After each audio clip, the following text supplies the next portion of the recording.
시편 99편입니다. 1절부터 마지막 9절까지입니다.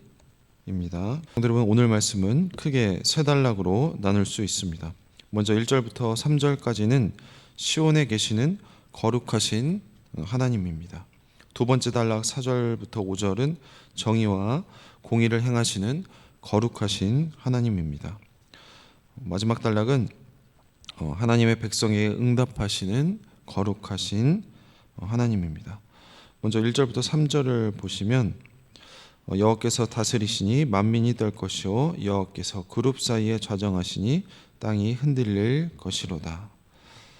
오늘 말씀은 하나님의 왕권을 찬양하는 것으로 시작을 하고 있습니다. 이스라엘은 물론 모든 사람들, 즉 이 만민이 하나님의 통치에 땅과 하늘이 진동하듯이 떨어야 한다고 요청을 하고 있습니다. 하나님의 통치로 인해 마음이 흔들리고 동요되고 그리고 전복되어야 한다는 뜻입니다.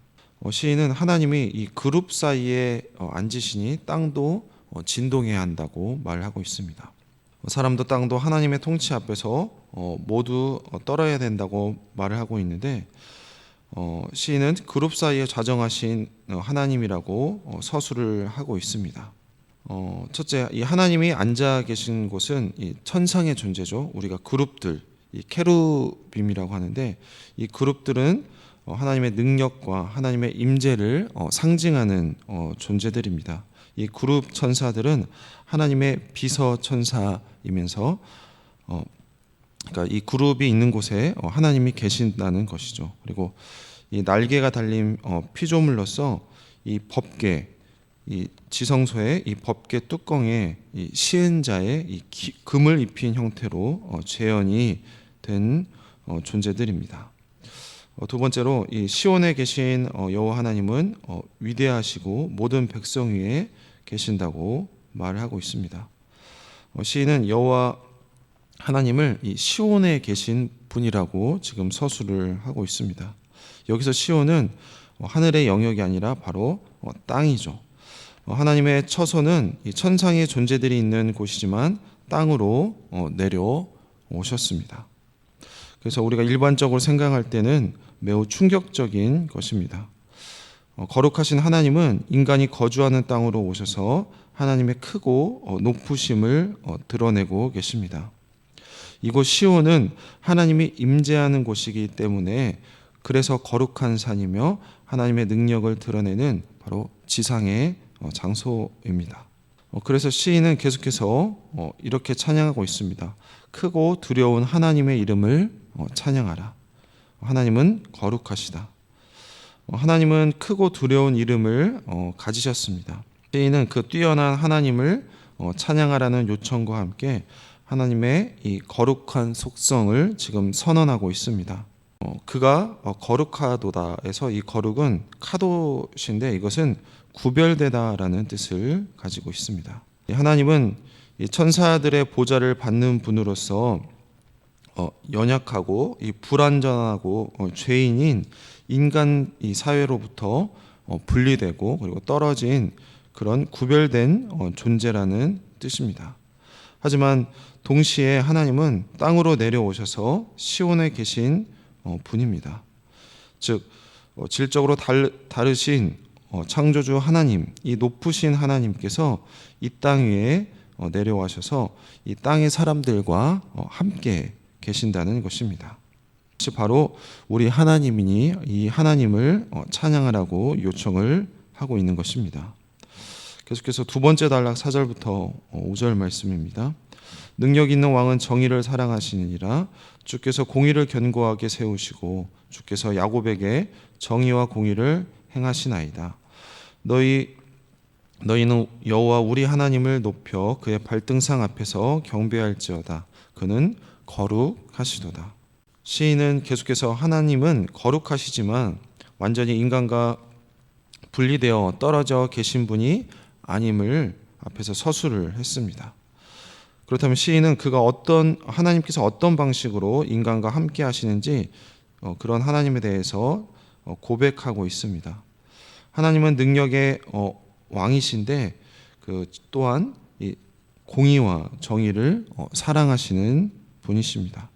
하나님께서는 공평을 수립하셨고 야곱에게 정의와 공의를 하나님께서 행하셨습니다. 행하셨다라는 말은 하나님이 인간의 삶에 개입하신다는 것을 지금 강조하는 단어입니다. 무엇보다도 이 정의와 공의와 공평은 우리의 일상에서 삶의 현실과 직접적인 관련성이 있으며, 특히 이 단어는 가난하고 이 궁핍한 자들에게 더 절실한 것입니다. 그래서 이 정의와 공의는 측량할 수 있는 근본적인 척도입니다. 그러니까 궁극적으로 하나님의 거룩하심은 초월성이 아니라 이 정의와 이 공의가 실행되는 것으로 드러난다는 것입니다. 따라서 시인은 우리를 향해서 여호와 우리 하나님을 높이고 그의 발등상 앞에서 경배하라고 요청을 하고 있습니다. 그러면서 다시 한번 그는 거룩하시다라고 선포를 하고 있습니다.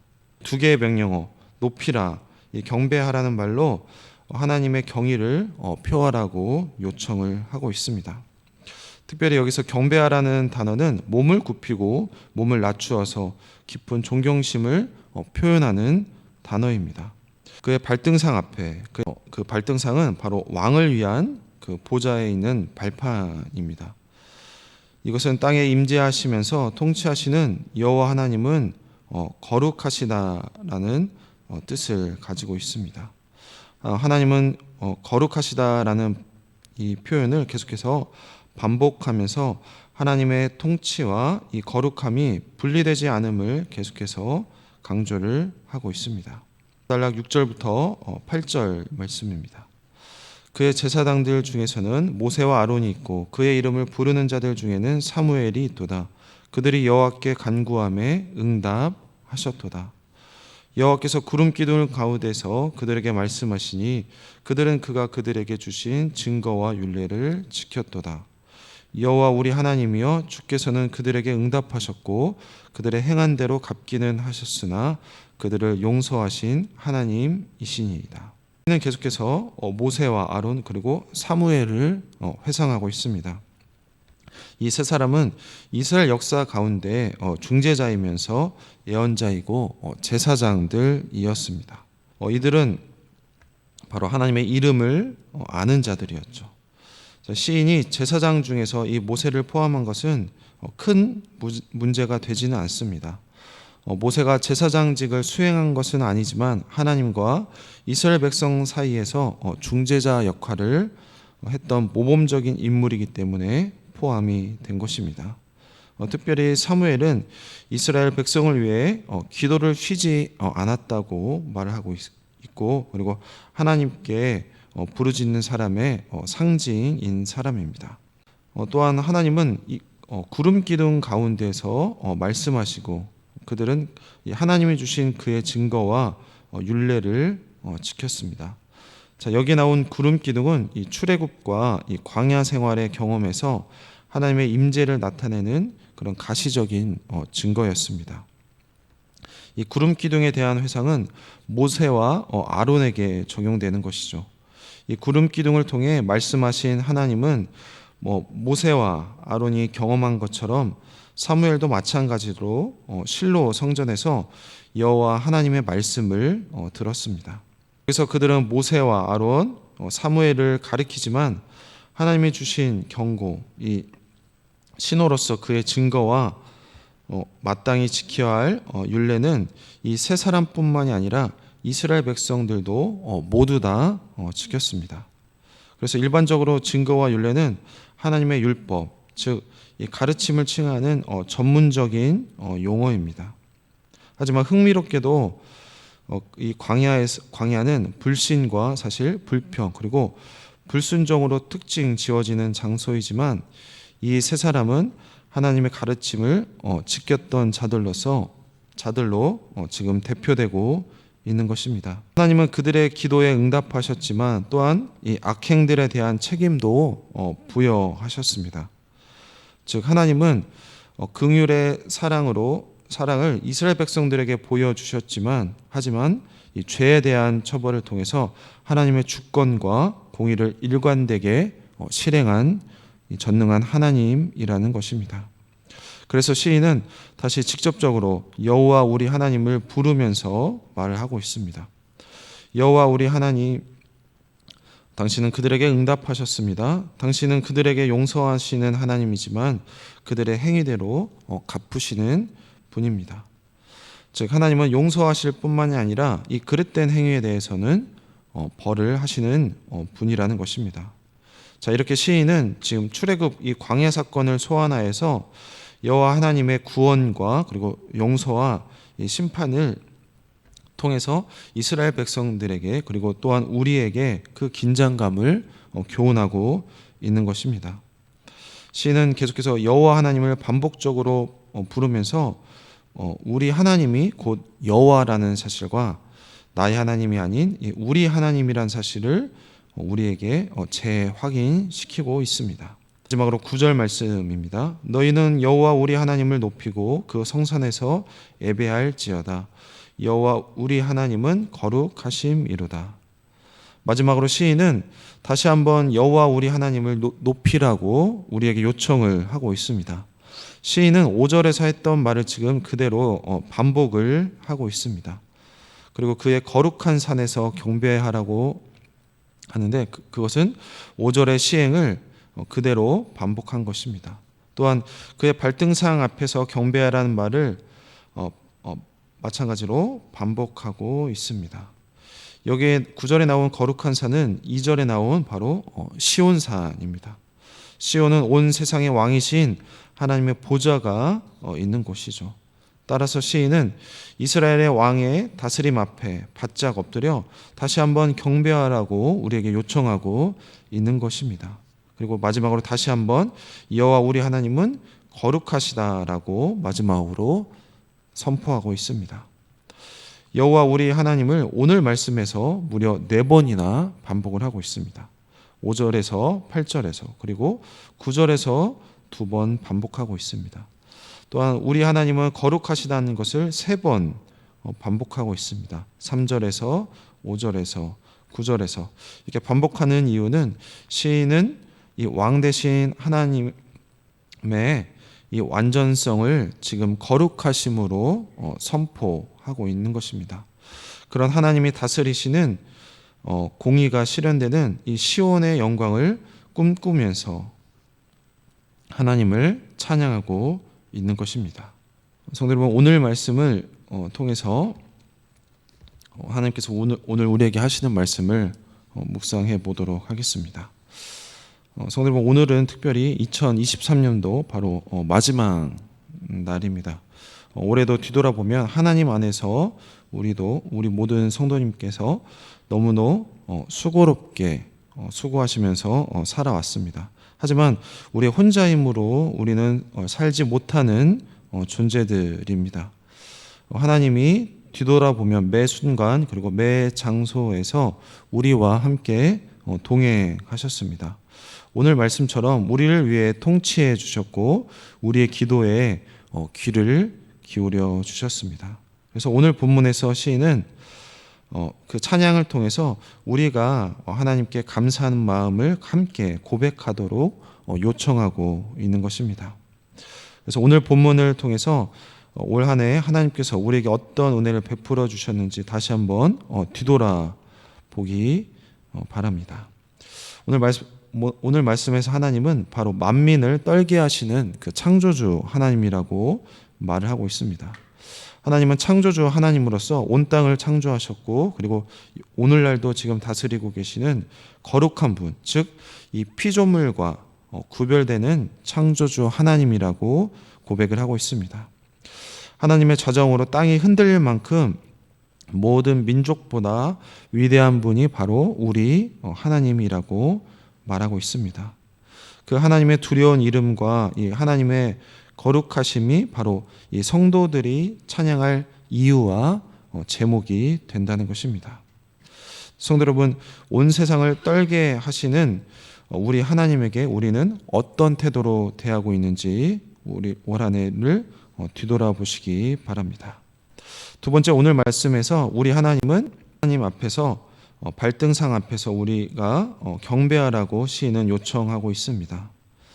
이 세상과 구별되는 하나님의 거룩한 통치는 바로 하나님의 정의와 그리고 공의에 따라 이루어진다는 것입니다. 바로 우리가 하나님을 높이고 하나님의 발등사 앞에서 경배한다는 것은 바로 하나님의 정의와 공의가 실현되는 자리에 바로 우리의 성도가 있다는 것입니다. 정의와 공평이 넘치는 세상을 이루어가는데 우리가 거기에 우리가 참여를 할 때 우리가 드리는 예배가 진정한 예배가 되는 것이며 우리의 삶이 예배가 되어야 한다고 시인은 말을 하고 있습니다. 즉 코람데오, 하나님 앞에서 살아가는 것, 즉 무슨 일을 하든지 어디에 있든지 하나님 앞에서 진실되게 살아가는 것이 바로 하나님을 찬양하는 삶이라고 시인은 말을 하고 있습니다. 그런 성도님들이 되시길 소망합니다. 마지막으로 우리 하나님은 우리의 기도에 응답하신 하나님이라고 말씀하고 있습니다. 그리고 그런 하나님을 찬양하고 예배한다고 말씀하고 있습니다. 그런 거룩하신 하나님을 아론과 모세와 사무엘을 통해서 하나님의 통치를 실현했다고 말을 하고 있습니다.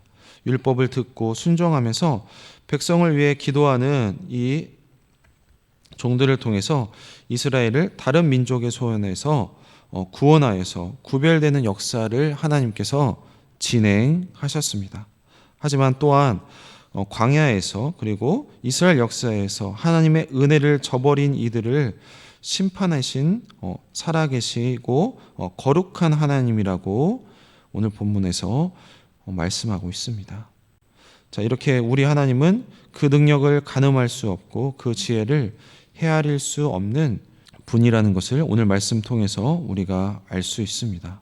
그래서 우리는 늘 경외한 마음을, 하나님을 경외하는 마음을 가지고 우리의 삶의 예배와 그런 하나님께 낮아지는 그 경배만이 우리와는 근본적으로 다른 이 거룩하신 하나님을 대하는 태도인 것입니다.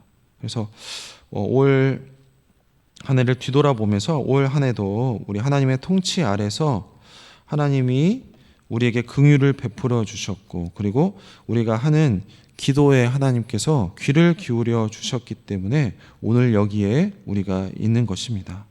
그런 하나님께 우리가 진심으로 감사하고 모든 것을 하나님께 감사하고 찬양하는 우리 모든 성도님들이 되시길 주님의 이름으로 축원합니다. 기도하겠습니다.